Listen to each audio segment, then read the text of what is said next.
The powers of mind, though of the higher grades of mind, interpret in their own falsifying way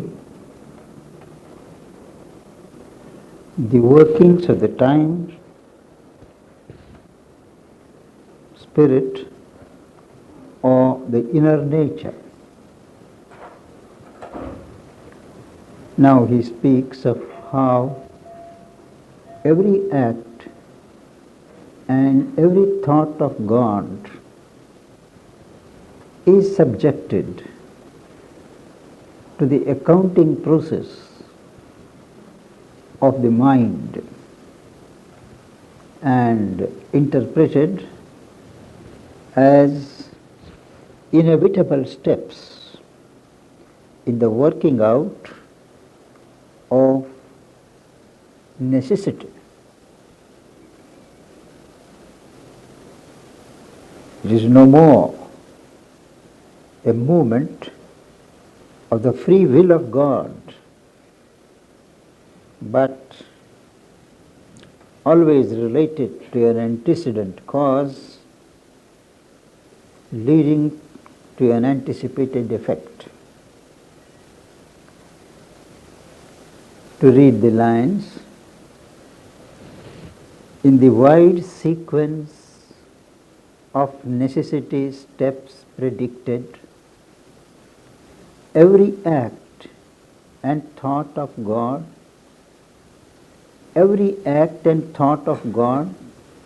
predicted, valued, interpreted in the wide sequence of the steps of necessity, its values weighed by the accountant mind. Mind constitutes itself as an accountant and subjects every happening to its probing scrutiny. Checked in his mathematized omnipotence, the omnipotence of God is reduced to mathematics, calculation, and in that process it lost its divine aspect of miracle and was a figure in the cosmic sum. Every act of God, every thought of God loses its divine aspect of miracle and becomes one more figure in the total cosmic sum. The mighty mother's whims and lightning moods, nature, inner nature, her whims, her sharp and lightning moods, arisen from her all-wise, unruled delight. There is a wisdom, an innate wisdom in nature, and nature bubbles with a delight that is unregulated. It is not subjected to any kind of classification or order. Now her moods and whims really arise from this all-wise, omniscient, unruled delight in the freedom of her sweet and passionate breast. That's what it is, as far as nature is concerned. But with the intervention of the mind, these moods and whims, robbed of their wonder were chained to a cause and aim. All these spontaneous movements are shorn of their wonder, element of wonder, and were fixed to a particular cause and an aim and a goal. An idol of bronze replaced her mystic shape. Actually, the shape of nature, Mother Nature, cannot be outlined precisely. It is mystic. It is somewhat vague and escapes our defining intelligence. But even that, this mind manages to replace her mystic shape by an idol of bronze, a figure of bronze cut and dry, that captures the movements of the cosmic vasts. This idol, this image, captures, reflects something of the movements of the cosmic vasts, the cosmic forces operating in their vastness. That spirit is supposed to be captured by this bronze idol. But how does it capture? In the sketch precise of an ideal face. That bronze face is an ideal face, and it has precise outlines. In that, the movements of the cosmic vasts are pressed and represented. In the process, what happens? Forgotten was her eyelashes' dream print. The eyelashes of Mother Nature, they have a dreamy quality, because even when they act, there is an ideal, there is the idea, the real idea, and so her eyes are half here and half there. And that mystic dream print of her eyelashes is forgotten in this transcription by the bronze idol. And those eyelashes, carrying on their curve infinity's dreams. The curve of the eyelashes are such, curves are such, that they carry the dreams of infinity, which are to be actualized, and lost the alluring marvel of her eyes. The wonder, the enchanting marvel of her eyes is lost in this precise sketch of an ideal face of the idol of bronze. The surging wave throbs of her vast sea heart. The heart of nature is like a vast sea, always bubbling with waves and throbs and vibrations of waves. Now they are always flowing with a spontaneity, but here the powers of mind, they bound to a theorem of ordered beats. They are bound, chained to a system which measures these wave throbs in ordered beats.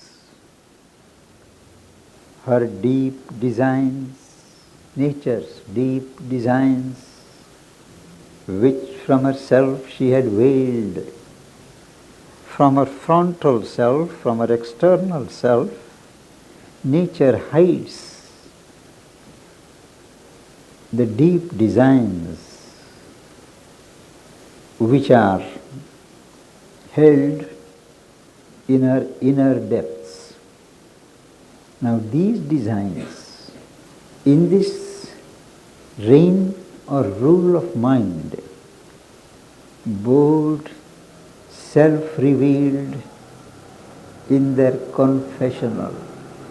Now, the confessional is a church system whereby each person meets the priest regularly and is supposed to confess his or her sins.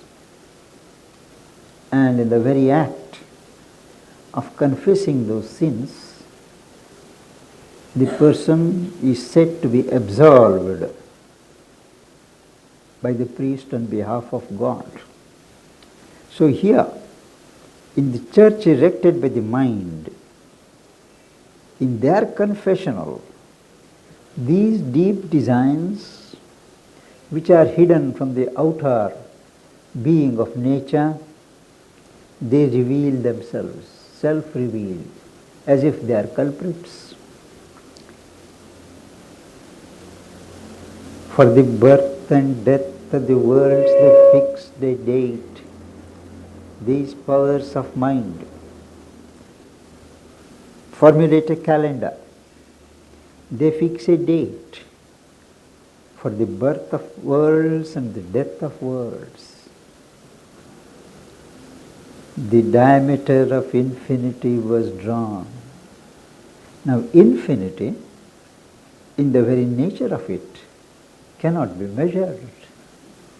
If it can be measured, it becomes finite. So infinity is something immeasurable. But the mind pretends that it can draw the diameter of the circle of infinity and poses to have measured the diameter of the infinity, measured the distant arc of unseen heights. Similarly, there are heights of existence which cannot be seen, which are not visible, but the powers of mind have their own way of measuring that distant unseen arc. Not only the unseen heights, but and visualized the plumbless, viewless depths, the depths of existence which cannot be plumbed, which cannot come into view, they also are visualized by the powers of mind, till all seem known that in all time could be. The mind was satisfied that it has known everything, not only everything that is there, but all that can be in time to come. The mind presumes to have known everything. All was coerced by number, name and form. All existence, all the constituents of existence were coerced, forced to get into the formula of number, name and form. Nothing was left untold, incalculable. Everything was described, everything was subject to calculation.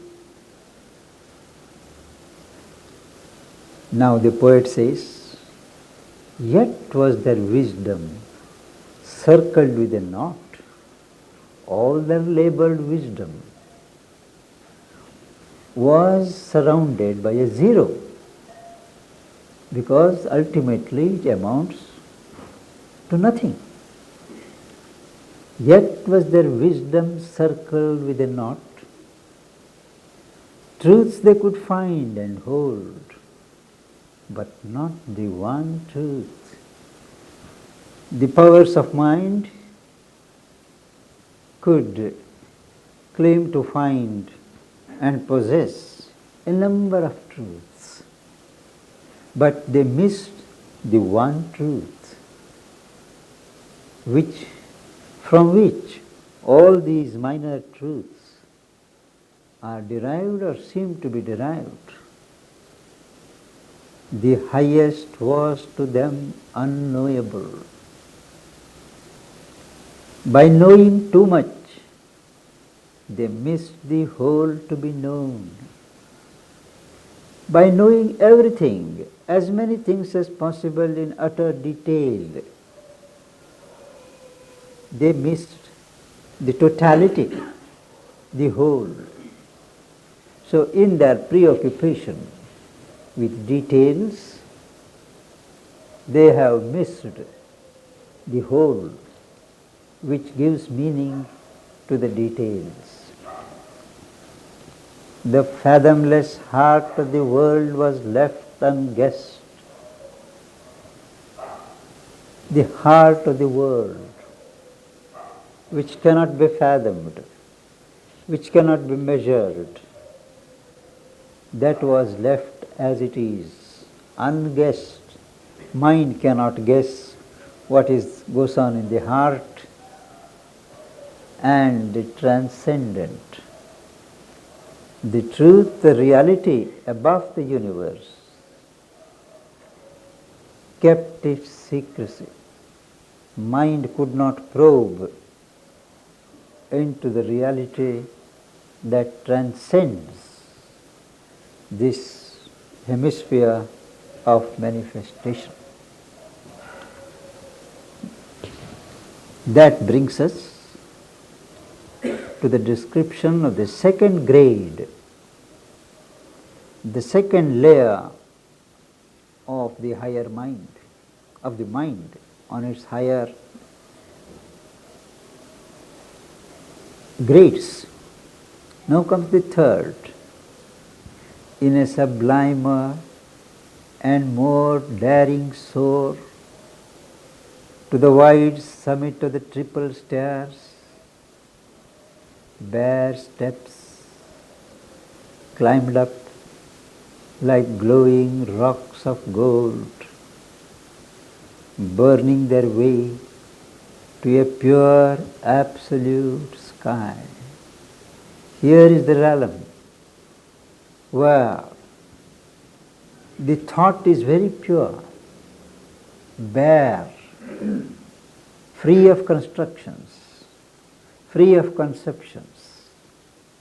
And he describes these stairs were bare steps climbed up like glowing rocks of gold, burning their way, they are luminous, to a pure absolute sky.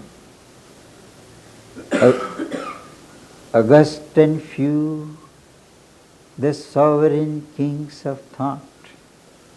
Here are the kings and the rulers of thought, pure and few, have made of space their wide, all-seeing gaze, surveying the enormous work of time. The kings of thought have pervaded the entire space with their all-seeing gaze, the gaze which surveys the enormous work of time. They are detached, they are aloof, and they are surveying what is going on. A breath depth of all-containing consciousness, supported being in a still embrace. The being that is watching, it is supported by a comprehensive, by an all-inclusive consciousness. It is broad. It may not be very high, but it pervades and it is wide. Intercessors with the luminous unseen, the beings of this realm are intermediaries between our worlds and the unseen, which is luminous. They captain the long passage to the world, the imperatives of the Creator Self. There is a long corridor between the luminous unseen and our world, and in that corridor, these beings, these powers, hold the imperatives, the orders which are to be carried out of the Creator Self, obeyed by the unknowing earth. The earth obeys the imperatives of the Creator Self, but unknowingly. It doesn't obey consciously. Obeyed by unknowing earth and by conscious heaven. Not only the earth obeys the imperatives of God, the creative self, but even the conscious heaven obeys. The difference between the earth and heaven is that the heaven obeys consciously, while earth carries out unknowingly.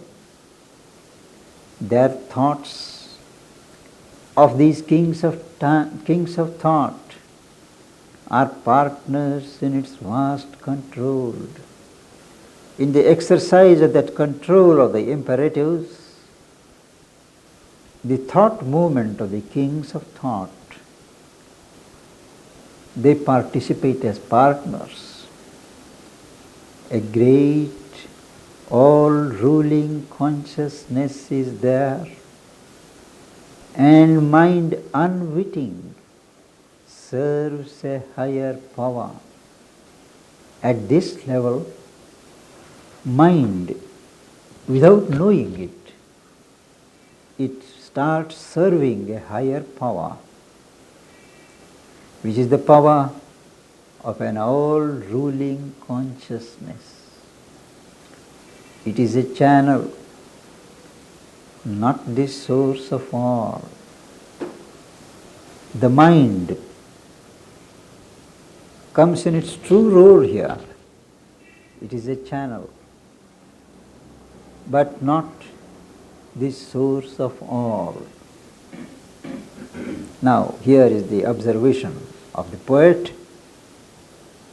That is why he says, because there is an imperative of the self, creative self, which is being transmitted by the kings of thought, obeyed by the earth unknowing and by the heaven consciously,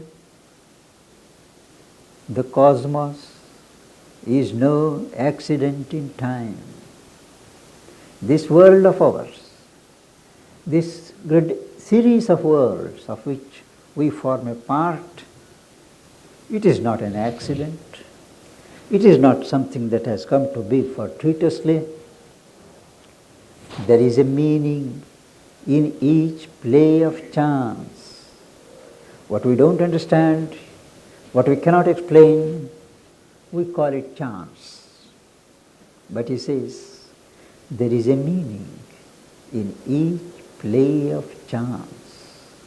If only we have the eyes to see, the wisdom to perceive, there is no chance. There is a meaning. There is freedom in each face of fate. We dismiss things saying that it is fate. But he says no. In each face of fate, in each movement of fate, in each aspect of fate, there is freedom. Fate is a name. There is freedom.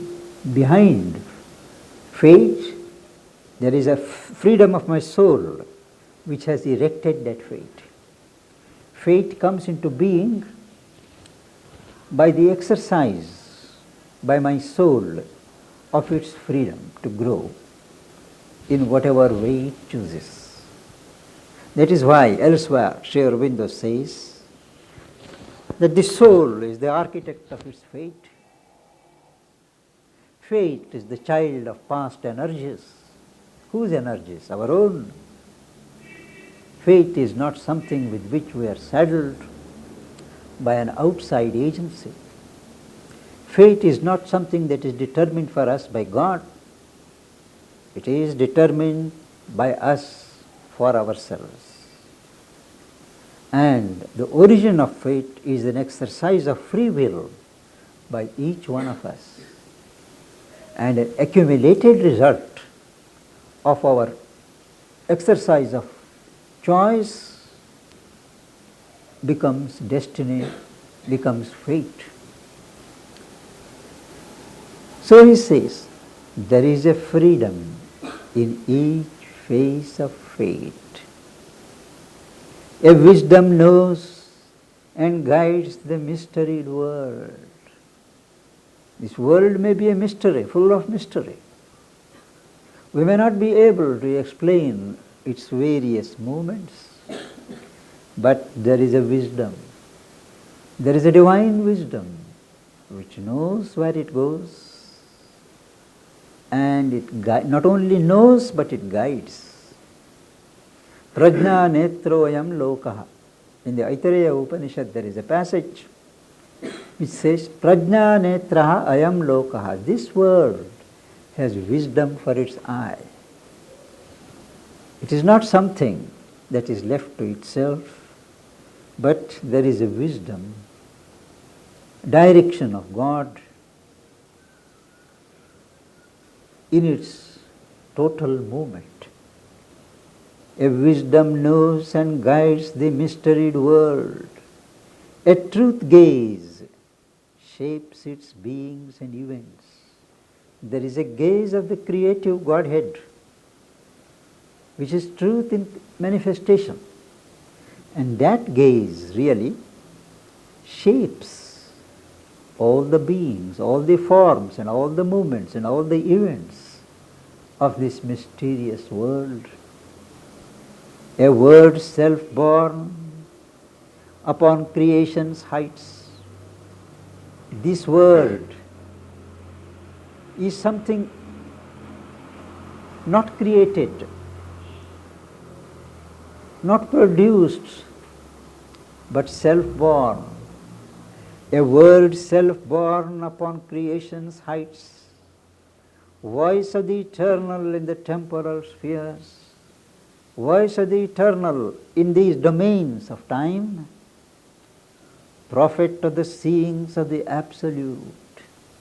This word holds the prophecy. This word envisages what the absolute sees is going to happen, shows the idea's significance in form. The idea here is the real idea of which Sri Aurobindo speaks. The real idea is the truth to be realized, to be worked out, which is planted as a seed in every soul, in every soul spark. And that idea's significance in form is shown by this word, self-born word. And from that seed the growths of time arise. Word is the creative force, sound. And through the agency of sound, the true idea assumes form, and from that seed all the rest, the growths of time arise. At the origin, there is that idea, there is that sound. On peaks beyond our ken, the all wisdom sits. There are peaks of existence on the hill of our world, and on that, beyond our sight,